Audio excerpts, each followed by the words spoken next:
Like this video and then click the link at the top of the video description to enter our Xbox One and or PS4 plus $500 Amazon gift card giveaway. Subscribe, turn on those notifications, and enjoy the video. Quick shower thought, completely unrelated. Wrestlers compete for championship belts, yet they don't wear pants. Is mildly interesting. That being said, I'm at tWrestling on Twitter, and these are the 10 most dangerous moves the WWE banned. Number 10, the Brain Buster. Well, at least it was for a long time. Guys like Sami Zayn nowadays have been given permission to use it, but for a long time WWE was very against a move called the Brain Buster, surprisingly. The move consists of a suplex where suddenly the guy giving the move falls backwards, dropping the recipient directly on top of their head. The move, which is literally shoving the head and neck straight towards death, was a big problem considering the whole concussion ordeal WWE was going through in the mid-2000s, so aside from special cases, it doesn't see the light of day anymore. What it looked like he was going for. Now Sami Zayn. Trying to block it though.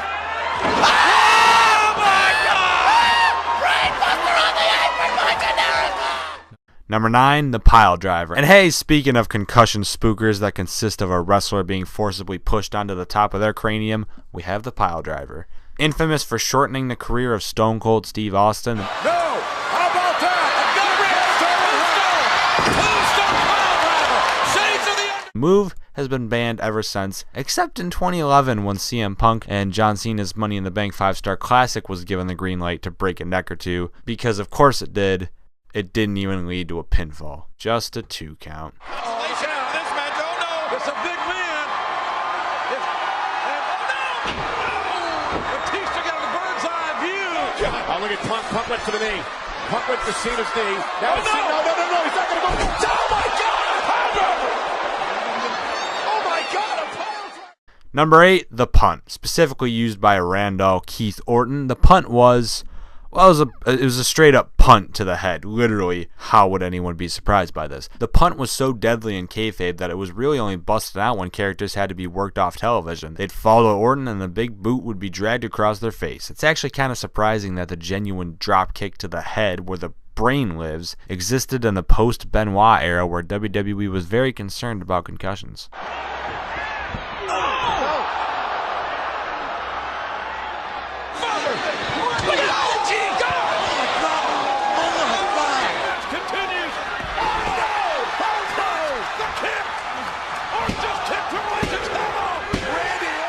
Number 7, the original pedigree. So this is funny. It recently came out that the reason Triple H stopped doing the pedigree the quote-unquote right way early on was due to the company telling him to stop doing it. This due to the constant complaints from wrestlers who would injure their noses taking the legitimate full-on pedigree where their arms stay underhooked all the way down, not for 1/3 of the way to the mat. The man with the biggest nose in wrestling had to tame his finisher because he kept injuring everyone else's noses. First time lead. The kisser of Plain and simple. Pedigree to Taz, and this is a damn pedigree. The pedigree. Number 6, the Dragon Screw Neck Whip, aka Dead Neck City, bitch. The Dragon Screw Neck Whip is a damn scary looking move where you have someone on the ropes, kind of like when Randy Orton goes for his vintage middle rope DDT, but instead their legs are on the top rope, and instead of their head being planted into the ground, they did a neck breaker, except because their legs are on the top rope, there's absolutely no way of keeping your way down and landing safe, and you'll probably die. Number 5, the Kaniku Buster. This one really scares me. Samoa Joe, he has his muscle buster, and it's pretty damn great. And hell, even that move is dangerous. Look no further for proof than the unfortunate circumstance with Tyson Kidd.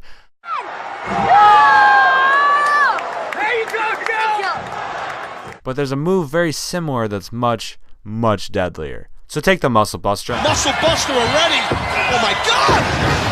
Yeah, we covered Joe's history. Imagine Joe has Finn Balor up and he's about to drop to his back, which would then cause Balor's back to land on the mat. All good, right? Now imagine that he just fell on his ass instead, causing the full weight of Finn Balor to crash into Finn Balor's neck on Samoa Joe's shoulder. That is ow. That is very ow.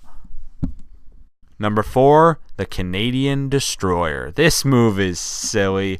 Physics tells us this move shouldn't work, but at the same time, this is pro wrestling, so deal with it, smartass. Petey Williams' indie-rific finisher, which more resembles a choreographed aerial dance, is a bit tricky to pull off. Think about it, it's a combination of both men doing a standing sunset powerbomb and a jumping backwards pile driver to the self thing. It takes a hell of a lot of good timing and athleticism to pull this move off properly. Because of this and the simpler fact that the originator, Petey Williams, hasn't been in the company, it's no surprise that we've yet to see the Canadian Destroyer in the WWE. To the ropes, ducks his head, forearm to the back, upside down, and just drives side down.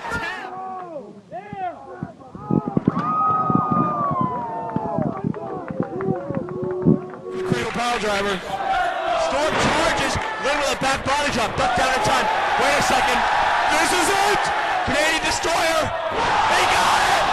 Canadian Destroyer on Lynn. This is gonna be it. Destroyer. Able to deck the clothesline. Double him over with the boot to the midsection. Oh my goodness. There it is. Did you see that? The Canadian Destroyer. The flip pile driver for two.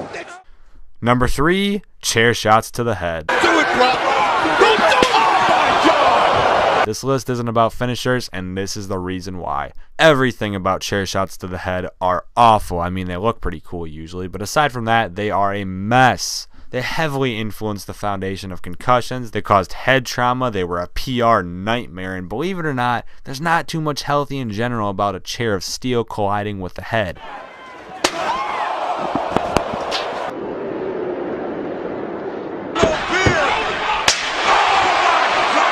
Remember when The Rock gave Mick Foley 10 of them in a row? Haha, good times wrestling.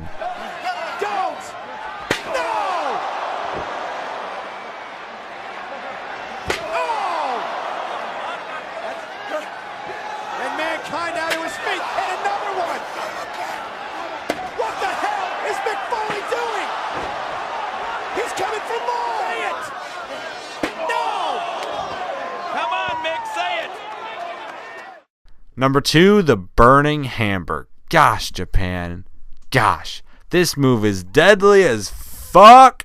Just watch. おっとアルゼンチンバックブレイカーそしてリングの中央何を持ってくるか落とした垂直落下してKenji Kobashi, the innovator of the move, has only ever used it 7 times and never was it kicked out of. That is strong booking, something you never see in WWE's 50-50 booking landscape. Funny enough, WWE has brought the move into their own on 2 occasions. The forgotten superstar Tyler Rex used the move as a finisher, although it was a much weaker version of the move with the same name. Turnbuckle. Oh, he's got him set up for the burning hammer. Matt. What? Oh! Good night.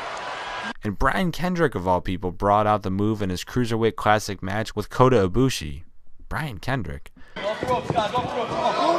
Argentine backbreaker rack! Burning hammer! Right to the neck. 最も危険な技盤石の体勢バーニングハンマー垂直落下腕をロックしたリストクラッチ式リストクラッチ式バーニングハンマー And number 1, the curb stomp. Oh, this is saddening. It's taken Seth Rollins literally multiple years to finally get a cool finishing move again, with his ripped-off Kenny Omega knee strike thing. But at least it happened. Why did it have to happen, though? Well, of course, because Seth Rollins previously used the curb stomp, and believe it or not, WWE weren't too keen on their own move. It's pretty simple when you look at it. While most of wrestling is dangerous and shouldn't be repeated, there's just something sinister in the possibility of a kid on the playground stomping another kid's head down into the dirt. Ow. We will miss you, curb stomp. Fuck the pedigree. Fuck you, pedigree. Seth Rollins, King. And then, oh my God! Wow! What? Rollins just curb stomped his authority, Brother Orton! Oh my God, Seth Rollins! Curb stomp again to Orton! And landed on the back of his head there. Seth Rollins going for the curb stomp! Good night! Oh man!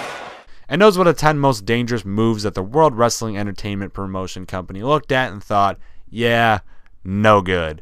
Did you enjoy the video? Then like the video. Would you like to see more? Then subscribe to get more. It's simple stuff here, people. I hope you all enjoyed. Leave a like on the video. Subscribe to the video. Thank you all for watching.